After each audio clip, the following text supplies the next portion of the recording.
जय भवानी। छत्रपती संभाजी महाराज की। हिंदुहृदय सम्राट बाळासाहेब ठाकरे यांचा, गुरुवर्य धर्मवीर आनंदीगे साहेबांचा। व्यासपीठावर उपस्थित महायुतीच्या प्रचार सभेला राज्याचे लोकप्रिय मुख्यमंत्री देवेंद्र फडणवीसजी, केंद्रीय मंत्री रामदास आठवलेजी, केंद्रीय मंत्री पीयूष गोयलजी, शिवसेनेचे ज्येष्ठ नेते रामदास कदमजी, प्रदेश अध्यक्ष रवींद्र चव्हाणजी, विनोद तावडेजी, आशिष शेलारजी, मंगलप्रभात लुडाजी, उदय सामंतजी, अध्यक्ष मुंबई अमित साटमजी, मंत्री योगेश कदमजी, राहुल शेवाळेजी, सगळे आमदार, खूप लोकांची नावं त्याच्यात वेळ जाईल, उपस्थित सर्व महायुतीचे खासदार, आमदार आणि आमच्या मीनाताई पण आहेत, आणि समोर जमलेल्या माझ्या लाडक्या बहिणींनो आणि लाडक्या भावांनो, नमस्कार। आज या शिवतीर्थावर विराट सभा होती आहे। खरं म्हणजे या शिवतीर्थाचं आणि शिवसेनेचं अतूट नातं आहे। आता महायुतीचंही अतूट नातं आहे। इथे समोरच आपलं दैवत बाळासाहेबांचं स्मृतिस्थळ आहे। मागे ज्यांनी आपल्याला संविधान दिलं, बाबासाहेबांची चैत्यभूमी आहे। इकडे सावरकर स्मारक आहे। या तिन्ही महापुरुषांच्या साक्षीनं ही आज इथं विराट महासभा होती आहे। आणि खऱ्या अर्थाने शिवतीर्थावरची ही प्रचार सभा नाही, तर परिवर्तनाची नांदी आहे, बदलाची नांदी आहे, असं म्हटलं तर वावगं ठरणार नाही। काल इथं एक सभा झाली, त्यात नेहमीचेच शिव्याशाप, टोमणे, टीका करून गेले। आता त्याची आम्हालाही सवय झाली आहे, तुम्हालाही सवय झाली आहे। त्यांच्याकडे मुद्देच नाहीत, त्यामुळे बोलणार काय। मात्र आपली ही सभा कुणालाही उत्तर देण्यासाठी नाही, तर गेल्या 3-3.5 वर्षामध्ये महायुतीने केलेल्या कामाचा, मुंबईसाठी केलेल्या कामाचा लेखाजोखा आणि पुढच्या 5 वर्षात आम्ही काय करणार आहे ते सांगण्यासाठी ही सभा आहे। विकासाचा अजेंडा घेऊन आम्ही पुढे जातोय। तुम्हाला माहित आहे, या आरोपानं मी कधी आरोपाने उत्तर दिलं नाही, टीकेला टीकेने उत्तर दिलं नाही। मी नेहमी आरोपाला कामातून उत्तर दिलं आणि कामातूनच उत्तर देतो। आता भावनेचं नाही, तर विकासाचं राजकारण या ठिकाणी लोकांना अपेक्षित आहे आणि आम्ही तेच केलं आणि तेच करणार। भावनेचं नाही तर विकासाचं राजकारण। विकसित भारत, विकसित महाराष्ट्र आणि विकसित मुंबई हे बाळासाहेबांचं स्वप्न होतं। ते स्वप्न आपण साकार करतोय, ती जबाबदारी आम्ही घेतलेली आहे। मुंबई महाराष्ट्राचा मानबिंदू आहे। ही देशाची आर्थिक राजधानी आहे। आर्थिक राजधानी ती असली पाहिजे आणि आर्थिक राजधानी सारखी ती असली पाहिजे आणि दिसलीही पाहिजे, हे आम्ही महायुतीने ठरवलेलं आहे। आणि म्हणून बाळासाहेबांचे विचार आणि आदरणीय देशाचे लोकप्रिय यशस्वी प्रधानमंत्री मोदीजींचं विजन घेऊन आपण पुढे चाललोय। मुंबईच्या सर्वांगीण विकासासाठी अहोरात्र आपण काम करतोय आणि म्हणून यापुढे देखील फक्त विकास, विकास आणि विकास हाच अजेंडा आहे आपला. काही लोकांना फक्त निवडणूक आली की मराठी माणसाची आठवण येते. एरवी ही मंडळी मराठी माणसाकडे ढुंकूनही पाहत नाहीत आणि त्यांना मराठीसाठी काही करावं असं वाटतही नाही, वाटलंही नाही. मी मागेही म्हणालो होतो, दिवसभर नेटफ्लिक्स आणि जमेल तेव्हा पॉलिटिक्स एवढा त्यांचा इंटरेस्ट आहे. आणि म्हणून 5 साल घर में और चुनाव आया तो मुंबई खतरे में अशा प्रकारचं नेहमीचं पालपूत जे आहे ते लावतात. अरे मुंबई काय रेल्वेचा डबा आहे, कुठेही काढला आणि कुठेही जोडला असं होत नाही. मराठी माणसाची आजची जी अवस्था आहे हेच लोक जबाबदार आहेत. मगाशी रामदास भाईंनी अमित साटम यांनी आपल्या भाषणात ते सांगितलं आहे. तुम्हीच म्हणताय ना मराठी माणसाचं अस्तित्व धोक्यात आलंय. तुमच्याच काळात मराठी माणूस मुंबई बाहेर फेकला गेला. महापालिकेत तुमची 25 वर्ष सत्ता होती. मग हे कुणाचं अपयश आहे सांगून टाका. सत्तेत असताना मराठी माणसासाठी मुंबईसाठी तुम्ही काय केलं ते सांगा. ही मराठी माणसाची शेवटची लढाई आहे असं इमोशनल भाषण काही लोकांनी केलं. पण मराठी माणसाचं अस्तित्व कधी धोक्यात नव्हतं, आजही नाही आणि उद्याही ते धोक्यात राहणार नाही. तुम्ही त्याची चिंता करू नका. तुमचं अस्तित्व धोक्यात आलंय, तुमचं राजकारण मात्र धोक्यात आलंय. परंतु मराठी माणसाचं हित जपायला, मुंबईचं हित जपायला आम्ही समर्थ आहोत. देवेंद्रजी इथे आहेत, मी इथे तुमच्या समोर आहे आणि मराठी माणूस आमच्या सोबत आहे. मराठी माणूस. अरे एकनाथ शिंदे का मराठी नाही?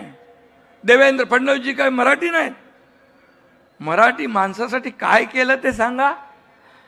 आज मी पुन्हा सांगतो, मुंबईतली मराठी माणसाचं महत्त्व कधी कमी होणार नाही.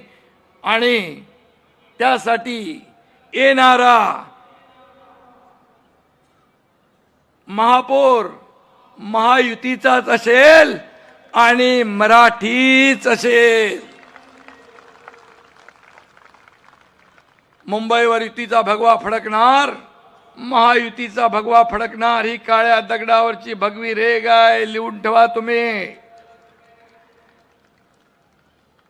खरं तर यांच्यामुळेच मुंबईकर मुंबईच्या बाहेर गेला. इकडे वसई विरार नाला सोपारा, इकडे बदलापूर अंबरनाथ वांगणी इकडे गेला. ह्या तुमच्यामुळे गेला आहे का? यांच्यावर जाण्याची वेळ आली.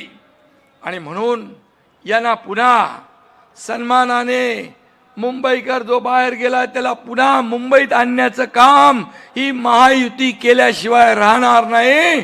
अशा प्रकारचं काम आम्ही करतोय. मुंबईकरांना घर, त्यांना रोजगार, मूलभूत सोयी सुविधा देणं हेच आमचं मिशन आहे. हेच आमचं मिशन आहे. देवेंद्रजीने आम्ही ठरवलेलं आहे.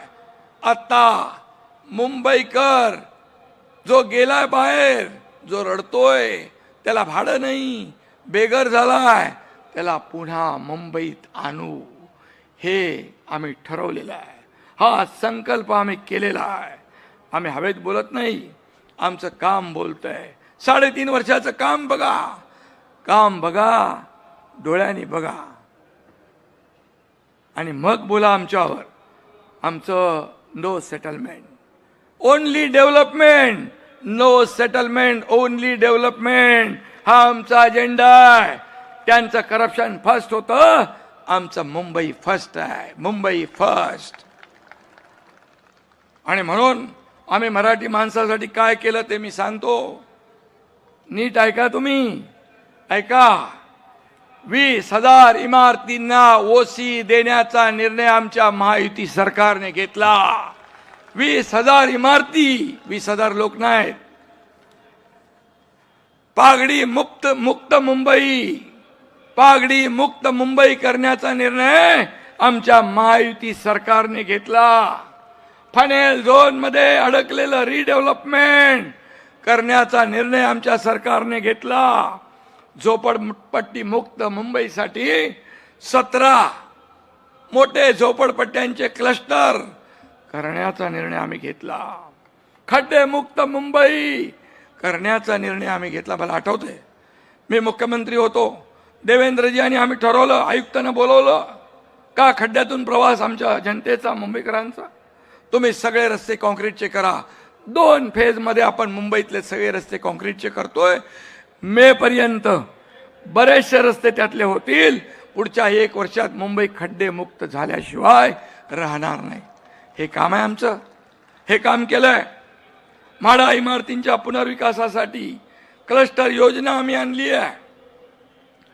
मगाशी सांगितलं गिरणी कामगारांचं, तुम्ही एक तरी गिरणी कामगार घर दिला? आम्ही साठा इथं बसलेत, 10 ते 12 हजार गिरणी कामगारांना महायुतीने घरं दिली आणि आणखी 1 लाख गिरणी कामगारांना मुंबई आणि MMR मध्ये महायुती घरं देणार.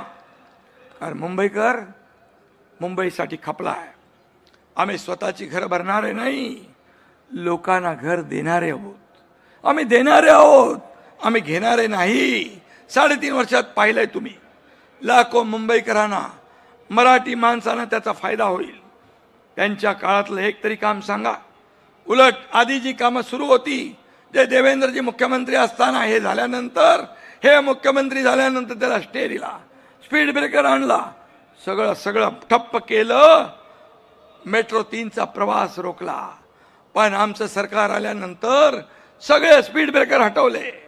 मेट्रोचं स्पीड ब्रेकर हटवलं, मेट्रो चालू झाली, कारशेड सुरू झाला, रस्त्याचं काम सुरू झालं, समृद्धीचं काम सुरू झालं, बुलेट ट्रेनचं काम सुरू झालं, सगळं सुरू झालं. अटल सेतूचं काम सुरू झालं. या लोकांनी काम रोखलं म्हणून 10,000 कोटींचा खर्च वाढला. हा खर्च तुमच्या खिशातून आम्ही वसूल करायचा का?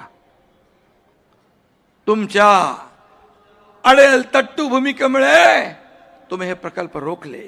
मुंबईकरांचे हाल झाले. लोकल गर्दीमध्ये लोक गुदमरले. याला जबाबदार कोण? खरं तर हे लोक विकास विरोधी, अँटी डेव्हलपमेंट आपण म्हणतो ना, तशा प्रकारचे लोक आपण पाहिले. मुंबईत सुरू असलेल्या पुनर्विकासाच्या कामामुळं यांना खोकला होतो म्हणे, कुठेतरी म्हणाले.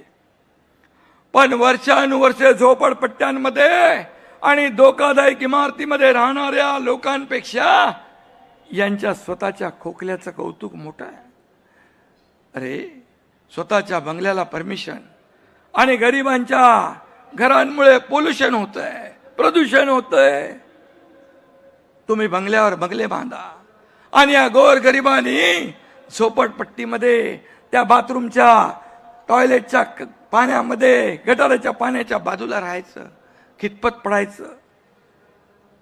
लोकांच्या वेदना जाणून घ्यायला कुणाचा जन्म कुठे झाला हे महत्वाचं नसतं. काहीतरी म्हणाले ते. आणि म्हणून सर्वसामान्यांसाठी कोण पोटतिडकीने काम करतोय ते महत्वाचं आहे. तुम्हाला कळणार कसं? देवेंद्रजी काय, मी काय, आम्ही ऑन फील्ड काम करणारे आहोत. आम्ही जमिनीवरचे कार्यकर्ते आहोत. तुम्ही घरात बसता. घरात बसलेल्यांना दुःख काय कळणार? लोकांची काय वेदना कळणार? आणि म्हणून मी एकच सांगतो, मागे पहलगाममध्ये हल्ला झाला, त्यात आपले हिंदू बांधव मारले गेले, मराठी माणसंही होती, आपल्या आया बहिणींचं कुंकू पुसलं गेलं, तेव्हा हे लंडनच्या थंड हवेत थंड बसले होते ना. या हल्ल्यानंतर या देशाचे प्रधानमंत्री दौरा अर्धवट सोडून भारतात परतले, पण यांनी काही लंडन सोडलं नाही. अरे काय असा जीव अडकलाय तिकडं त्या लंडन मध्ये? असं काय आहे तिथे? काय आहे? घबाड आहे? जाऊ द्या, सगळी माहिती माझ्याकडे आहे, पण मी त्या खोलात जाऊ इच्छित नाही. यांच्याकडे पण आहे.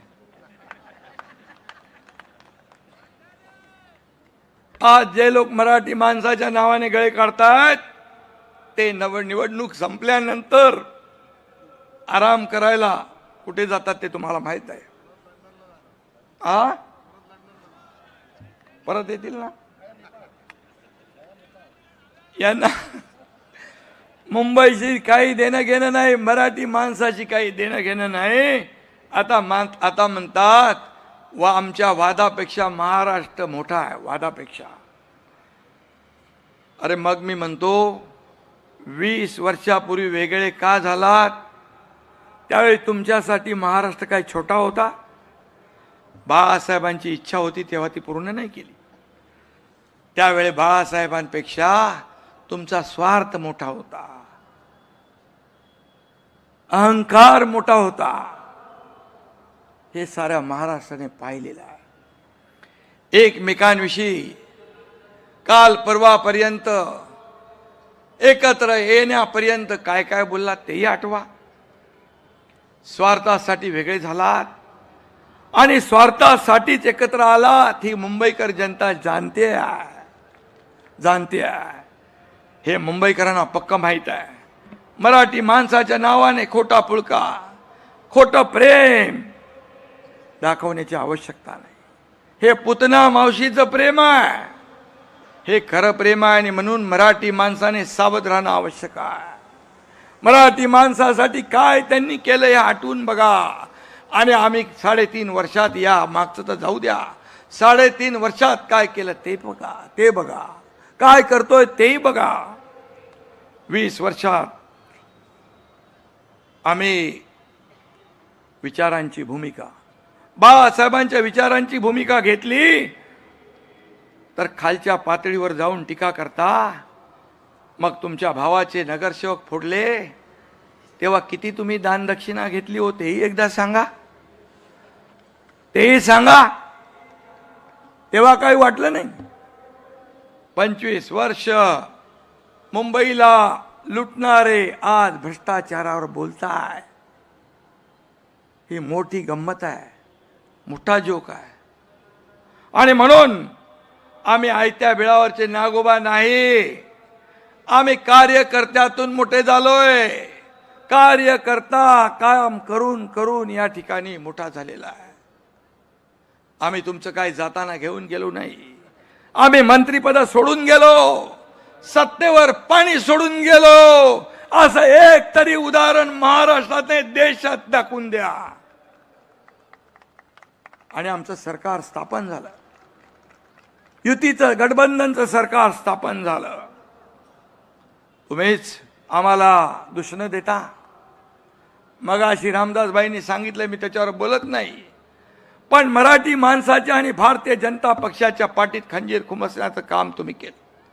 मराठी माणसाने, मुंबईने, महाराष्ट्राने मॅन्डेट दिलं होतं शिवसेना भाजपा युतीचं, ते तुम्ही तोडलं.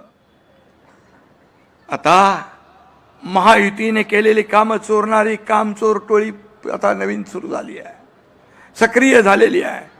कुठंही बघितलं तर हे मी केलं, ते मी केलं, आम्ही केलं. त्याच्या होर्डिंग पण बघितले मी, लावलेत होर्डिंग. स्थगित्या देण्याशिवाय तुम्ही काय केलं ते सांगा. फक्त तुम्ही काहीच करून दाखवलं नाही. फक्त तुम्ही खाऊनच दाखवलं.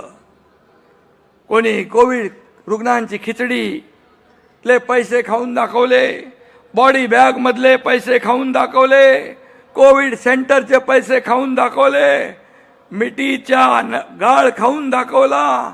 अरे रस्त्यावरचं डांबरही खाल्लं. मराठी मराठी ठेकेदारांना ब्लॅकलिस्ट करण्याचं पापही तुम्ही केलं.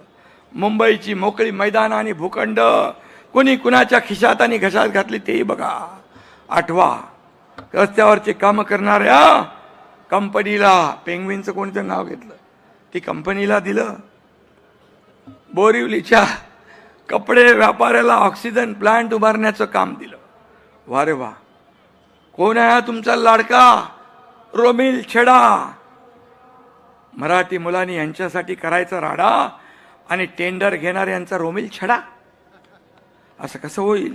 जिथे टेंडर तिथे सरेंडर, ही यांची नीती आहे. जिथे नाही कमिशन तिथे स्पीड ब्रेकर, ही यांची नीती आहे. कसं चालणार? करून दाखवल्यासारखी होर्डिंग लावली ना, आता खाऊन दाखवलं त्याची होर्डिंग पण लावून टाका. काय काय खाल्लंय ते दाखवा त्याच्यावर. हा माझा सवाल आहे. कोविडमध्ये काम केलं म्हणून स्वतःची पाठ थोपटून घेतली, घ्या. पण तुम्ही घरात होतात, आम्ही रस्त्यावर होतो, पीपी किट घालून फिरत होतो, हॉस्पिटलमध्ये सगळ्यांना दिलासा देत होतो, लोकांना भेटत होतो. तुम्ही काय करत होता? लोक मरत होती कोविडमध्ये, तुम्ही पैसे बनवत होता. यापेक्षा दुसरं काय पाप असू शकतं? आणि म्हणून पैशासाठी मुंबईच्या लोकांच्या जीवाशी खेळण्याचं काम केलं. किती किस्से वाचवायचे, जाऊ दे, ते किती किस्से वाचायला गेलो तर रात्र पुरणार नाही. आम्ही सत्तेवर येताच कोस्टलच्या कामाला गती दिली. त्यावेळेस मला आठवतंय, मी देखील देवेंद्रजींच्या सरकारमध्ये मंत्री होतो. सर्व परवानग्या आणण्याचं काम मुख्यमंत्र्यांनी केलं. केंद्राच्या परवानग्या राज्यात तर आम्ही दिल्या, पण मुंबई महापालिकेच्या परवानग्या पण 3-3 वर्ष लटकवल्या होत्या. तेव्हा काय बघितलं तुम्ही? त्याचबरोबर फंजिबल FSI देण्याचा निर्णय अगोदरचा होता, पण त्याच्यातून येणारे पैसे या अशा प्रकल्पांना लावता येतील, वापरता येतील, हे आपल्या सरकारने निर्णय घेतला. हे आमच्या सरकारने निर्णय, परवानग्या पण आणल्या, पैसे पण आणले. 20,000 25,000 कोटी फंजिबल FSI मधून निघाले. मग तुम्ही काय केलं? अरे भूमिपूजनाला देखील, साध्या भूमिपूजनाला लपून छपून केलं. ज्या मुख्यमंत्र्यांनी हे सर्व घडवून आणलं त्यांनाही बोलवण्याचं औदार्य दाखवलं नाही. हा केवढा कदरूपणा आहे. आणि म्हणून आम्ही जाऊ देते. नरिमन पॉइंटचा माणूस बांद्र्याला 15 मिनिटात पोहोचतोय कोस्टल रोडमुळे. हा कोस्टल रोड आम्ही विरार पर्यंत नेणार आहोत. वर्सोवा ते भाईंदर, भाईंदर ते विरार. मुंबई 40 मिनिटात विरार पर्यंत, 15 मिनिटात बांद्र्यातून नरिमन पॉइंट. गेम चेंजर प्रकल्प आहे. मुंबई ईस्टर्न फ्रीवे सुद्धा ठाण्यापर्यंत आम्ही वाढवतोय, एलिव्हेटेड करतोय. मेट्रोच्या कामाला तुम्ही दिलेली स्थगिती उठवली. मगाशी मी सांगितलं, लाखो लोक आज प्रवास करतात. ठाणे, बोरिवली, गोरेगाव, मुलुंड, ऑरेंज गेट ते नरिमन पॉइंट असे भुयारी रस्ते, यामुळे मीरा भाईंदर ठाणे असा आउटर रिंग रोड तयार होतोय, मुंबईशी जोडला जातोय. त्यामुळे वाहतुकीवरचा ताण कमी होईल. विक्रोळी, कोपरखेरणे, महापे, दहिसर ही एक सगळी कनेक्टिव्हिटी तयार होते. MMR क्षेत्रात देखील लास्ट माईल कनेक्टिव्हिटी मिळाली पाहिजे म्हणून पॉट टॅक्सीचा देखील आम्ही उपक्रम सुरू करतोय. मुंबई ते नवी मुंबई विमानतळ मेट्रोने जोडतोय. काही मिनिटात मुंबईच्या एका टोकापासून दुसऱ्या टोकापर्यंत पोहोचता येईल. आम्ही अशा प्रकारचं जाळ निर्माण करतोय. मुंबईला अधिक जवळ आणतोय. आम्ही मुंबईला जोडतोय. आम्ही मुंबईला जोडणारे आहोत, तोडणारे नाही, तोडणारे नाही. त्यामुळे मुंबईतल्या प्रवासाचा वेळ वाचेल, खर्च वाचेल, कुटुंबाला जास्त वेळ देता येईल, त्याला आनंदी करता येईल, आणि म्हणून त्याच्या आयुष्यामध्ये आनंदाचे दिवस येतील. याला म्हणतात विकास. प्रवासाचा त्रास घराबाहेर पडणाऱ्यांनाच कळतो, घरात बसणाऱ्यांना तो कसा कळेल. आणि म्हणून मुंबईचं प्रदूषण कमी करण्यासाठी आतापर्यंत STP नव्हते. हे छोट्या छोट्या शहरामध्ये STP आहेत. कल्याण, डोंबिवली, ठाणे असे छोटे शहर जे बघितले तिथे STP आहेत. मुंबईसारख्या शहरात STP नाही. ते आम्ही सुरू केले. 1.5 वर्षात STPचे कामं पूर्ण होतील. प्रदूषण कमी होईल. समुद्रात काळं पाणी, प्रदूषित पाणी जातंय, निळं क्षार समुद्र होईल. हे आम्ही करतोय. रेसकोर्स येथे 300 एकराचा मोठा सेंट्रल पार्क उभा करतोय. मोठा ऑक्सिजन पार्क, 25 एकर जागा आम्ही महालक्ष्मी रेसकोर्स मधून घेतली आणि कोस्टल रोडचं 170 असं अंडरपास करून एकत्र जोडतोय. हे आमचं काम आहे. मुंबईकरांना कुणाच्या टोमणे मारण्यामध्ये इंटरेस्ट नाही.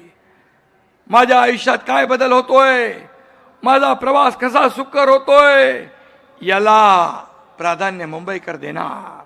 आम्हालाही काय मिळालं यापेक्षा आम्ही मुंबईला काय देणार याच्यात आम्हाला इंटरेस्ट आहे. मुंबईच्या पायाभूत सुविधांसह या शहरात रोजगार वाढला पाहिजे. आपल्याला मुंबईला फिनटेक कॅपिटल करायचं आहे. प्रधानमंत्री नरेंद्र मोदीजींनी तो निर्धार केला आहे. त्याचं प्लॅनिंगही सुरू आहे. मुख्यमंत्री दररोज बैठका वेळेवर बैठका घेत आहेत. या मुंबईला आर्थिक देशाची राजधानी आहे, जगभरातले लोक येतात आणि म्हणून global financial hub, fintech capital हे सगळं करतोय आपण. देशाला आर्थिक महासत्ता व्हायचं असेल त्यात मुंबईच्या विकासाचा महत्त्वाचं योगदान आवश्यक आहे, हे प्रधानमंत्री स्वतः सांगतात. मोदीजींनी या मुंबईला महाराष्ट्राला 10 वर्षात 10 लाख कोटी दिले विकासाला. 10 लाख कोटी. काय दिलं? तुमच्या काळात तर काय मागायलाच गेले नाही. एवढा इगो होता, एवढा अहंकार होता. त्यामुळे राज्याचं नुकसान केलं. मराठी भाषेला आपल्या मोदीजींनी मराठी भाषेचा दर्जा आम्ही जे इथे निर्णय घेतला त्याला तात्काळ होकार दिला. आणि त्याच मोदीजींवर खालच्या पातळीवर तुम्ही टीका करताय. ज्यांनी बाळासाहेबांचं स्वप्न पूर्ण केलं, अयोध्येत राम मंदिर बांधलं, 370 कलम काश्मीरचं मोदीजींच्या मार्गदर्शनाखाली गृहमंत्री अमित भाईंनी केलं, त्यांना तुम्ही शिवाय देताय. थोडी तरी जनाची नाही तर मनाची. ठीक आहे, 76,000 कोटींचं बंदर आपल्याला पालघरला दिलं, तो विकासही तुमच्या डोळ्यात खुपतोय. आणि म्हणून 10 वर्षात प्रकल्प महाराष्ट्रात येत आहे. महाराष्ट्राच्या ग्रोथ इंजिनला वेग येतोय. आता मुख्यमंत्री दावोसला जाणार आहेत. मी जेव्हा दावोसला गेलो तेव्हा परदेशी गुंतवणूक मोठ्या प्रमाणात, जेव्हा मुख्यमंत्री मागच्या वेळेस गेले तेव्हा देखील परदेशी गुंतवणूक आली. आता देखील मोठ्या प्रमाणात परदेशी गुंतवणूक येईल, रोजगार मिळेल. हे आमचं काम आहे. काम बोलतंय. आणि म्हणून जेव्हा प्रकल्प येत नाही तेव्हा महाराष्ट्र अन्याय होतो म्हणता, आणि प्रकल्प आले तर मुंबई तोडण्याचा डाव असं म्हणता. असं रडगाणं नेहमी तुम्ही गाता. तुमची दुटप्पी भूमिका लोकांना समजली आहे. महाविकास आघाडीच्या काळात महाराष्ट्रात एकही उद्योग आला नाही. महाराष्ट्र FDI मध्ये 3रा क्रमांकावर होता. गुजरात, कर्नाटक आपल्या महाराष्ट्राच्या पुढे होता. पण आपलं महायुतीचं सरकार आल्यानंतर महाराष्ट्र पुन्हा 1 नंबरला आला. आणि तुमच्या राजकारणापेक्षा महाराष्ट्र मोठा आहे म्हणताना मग महाराष्ट्राला 1 नंबर करण्यासाठी, 1 नंबर करण्यासाठी तसं वागून तरी दाखवा. कालच आमचा वचननामा प्रसिद्ध केला आहे. लाडक्या बहिणींना BST मध्ये 50% सवलत देण्याचा निर्णय आपल्या सरकारने घेतला. लाडक्या बहिणींना 5 लाख रुपये बिनव्याजी कर्ज देण्याचा निर्णय घेतला. खूप निर्णय घेतले, त्याच्यामध्ये मी जात नाही, वचननामा आहे. माझ्या लाडक्या बहिणींना 1,500 रुपये देऊ नका म्हणून निवडणूक आयोगाकडे हेच काँग्रेस महाविकास आघाडी गेली आहे. त्यांना आमच्या लाडक्या बहिणी बरोबर जोडा दाखवतीलच, जसा विधानसभेत दाखवला. त्यांनी खोडा घातल्याबरोबर 232 नंबरचा जोडा माझ्या लाडक्या बहिणींनी त्यांना दाखवला आणि घरी बसवून टाकलं. आणि म्हणून हे कसले भाऊ, हे दुष्ट सावत्र भावानं या लाडक्या बहिणी 15 तारखेला त्यांची जागा दाखवल्याशिवाय राहणार नाही. नवी काय उद्योगपतीच्या नावाने फेक नरेटिव्ह सुरू आहे. किती बोलले काय माहीत नाही. त्यामध्ये धारावी पुनर्विकासाचा प्रकल्प अदानी कुणी दिला? सेकलिंगचा रद्द करून कुणी दिला अदानीला? नवी मुंबईचं एअरपोर्ट कुणी दिलं? तेव्हा मुख्यमंत्री कोण होतं? हे पण बघा. त्याचबरोबर तुम्हाला ज्यांना द्यायचं काम होतं त्यांना देऊन झालं. सत्तेत असताना एक भूमिका, सत्तेतून उतरल्यावर दुसरी भूमिका. अचानक युटर्न कशासाठी? जागा दिल्या आमच्यावर आरोप करता. मग मला सांगा, मुंबईची मोकळी मैदानं आणि भूखंड कोणी दिले? या उद्योगपतींचे संबंध, चांगले संबंध कुणाकुणाबरोबर आहेत? 2 वर्षापूर्वी मुख्यमंत्री महोदयजी कलानगरला कुणाच्या घरी गेले? 1.5-2 तास बंद दाराआड चर्चा केली. कुणाबरोबर केली? तेच उद्योगपती शिवाजी पार्कला जेवायला गेले की नाही? त्याचे फोटो आहेत आपल्याकडे. ही कसली डिनर डिप्लोमसी? कंटेनर तुमच्या यार्डात पोचले नाही का? तुम्हाला समजलं नाही वाटतं? जाऊ ठीक आहे. अरे आमच्यावर कसले आरोप करता? हे समोर आहे, ये जनता आहे, सब जानती आहे. म्हणून ज्यांची नावं घेता त्यांना घरी जेवायला बोलवता, बोलवा, काही प्रॉब्लेम नाही आहे. तुमची मुलं त्यांच्या लग्नात नसतात, कळू द्या लोकांना कोण कुणाचा दोस्त आहे. तुमचे नकाशे बघून शेजारी बसलेले बिचारे जयंतराव कावरे बावरे झाले मुख्यमंत्री महोदय. त्यांना कळेच ना काय चाललंय, का अगोदर काय परिस्थिती होती, नंतर कशी झाली. ये पब्लिक है, सब जानती है.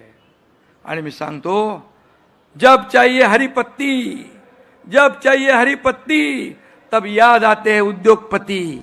असं यांचं हे आहे, असा यांचा स्वभाव आहे. आणि म्हणून आमच्यासाठी उद्योगपती नाही, उद्योग तर आलेच पाहिजे, पण मुंबई फर्स्ट आणि मुंबईकर फर्स्ट, हीच आमची भूमिका आहे. राज्यात उद्योग यायला पाहिजे, मराठी उद्योजक निर्माण व्हायला पाहिजे. यासाठी तुम्ही कधी प्रयत्न केले का? ते पण मराठी माणसाला एकदा सांगून टाका. मराठी तरुणाच्या हातात उद्योग देण्याऐवजी तुम्ही दगड देताय. कसली नीती आहे तुमची? मुंबईकडे फक्त सोन्याचं अंड देणारी कोंबडी म्हणून तुम्ही पाहिलं, आता सोन्याची अंडी देणारी कोंबडी कापायला तुम्ही निघालात. मुंबईकर सुज्ञ, मुंबईकर तुमच्या भूलथापानं बोलणार नाही. आणि मुंबईकर आता तुमच्या खोट्या प्रचाराला भुलणार नाही, भावनेच्या राजकारणाला बळी पडणार नाही. मी पुन्हा एकदा सांगतो, कोणी बायकाला आला तरी मुंबई महाराष्ट्रापासून कोणी तोडू शकणार नाही. आणि म्हणून आपल्याला मुंबईला अधिक गतिमान समृद्ध करायचं आहे. येणाऱ्या 15 तारखेला धनुष्यबाण आणि या कमळ या निशाणी समोर आपल्याला बटन दाबून महायुतीच्या सर्व उमेदवारांना विजयी करायचं आहे. ही विनंती आपल्याला करायला आलोय. आणि मुंबई महापालिकेवर महायुतीचाच भगवा फडकणार.